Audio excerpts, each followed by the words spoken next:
এই গরমে অন্তত একদিন বানিয়ে খান এই ডালটি, দেখবেন বারবার খেতে ইচ্ছা করবে। আসুন দেখে নেই কীভাবে বানাচ্ছে এই ডালটি। যারা চালতা কাটতে পারেন না বা অনেকেই পারেন না, তারা এইটুকু অংশ কখনোই স্কিপ করবেন না। দেখুন কীভাবে চালতাটা কাটতে হয়। আর চালতাটা কেটে দিচ্ছে আমার বাড়ির একজন গুরুত্বপূর্ণ সদস্য, হালিমা। দেখুন স্টেপ বাই স্টেপ আমি দেখাচ্ছি কীভাবে চালতাটাকে আপনারা পিস পিস করে কাটবেন।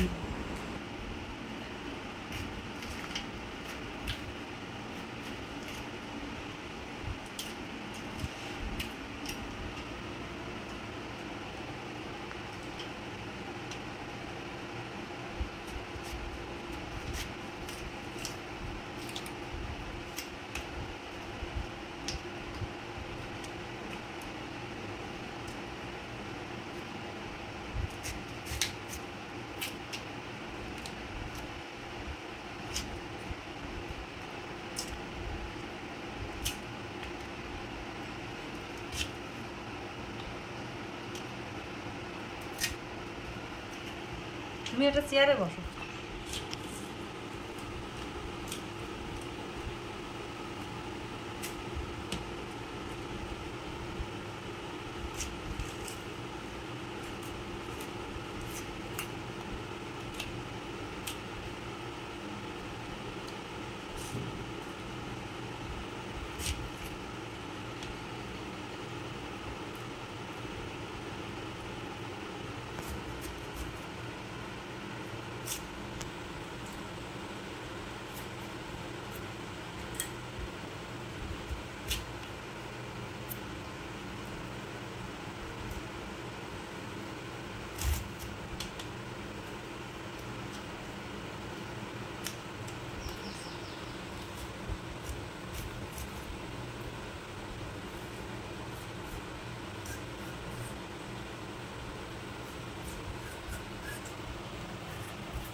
দিয়ে দিচ্ছি ভিজিয়ে ধুয়ে ভিজিয়ে রাখা মসুর ডাল,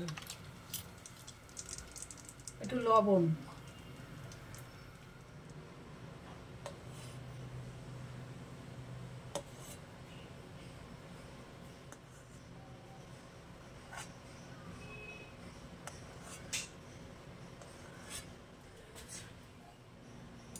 লবণ আর হলুদ দিয়ে ঘুটনি দিয়ে মানে ডালের কাটা দিয়ে ভালো করে ঘুটে নেব।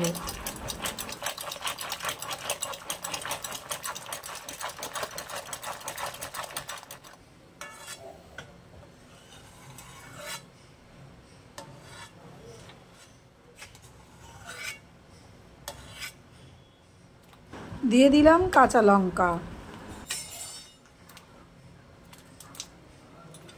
এবার কিছুক্ষণ ফুটতে দেবো, আবারও কিছুক্ষণ ফুটতে দেবো।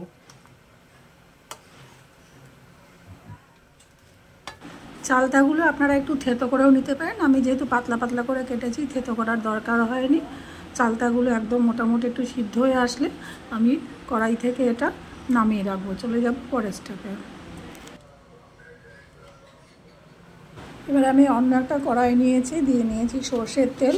একটু গরম হলে দেব কালো সর্ষে। আপনারা এখানে সাদা সর্ষেও ব্যবহার করতে পারেন বা সাদা কালো মিশিয়েও ব্যবহার করতে পারেন, সেটা কোনো ম্যাটার করে না। দিয়ে দিচ্ছি শুকনো লঙ্কা, একটুখানি ভাজা ভাজা হলে একটু ফাটা ফাটা আওয়াজ হলে পরে তারপর দিয়ে দেবো ওই সিদ্ধ করে রাখা ডাল।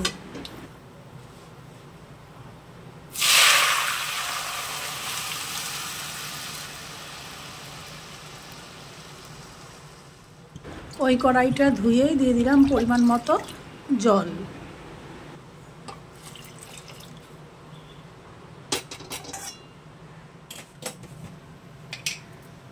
দিয়ে দিচ্ছি স্বাদ অনুযায়ী লবণ আর দিয়ে দিচ্ছি চিনি।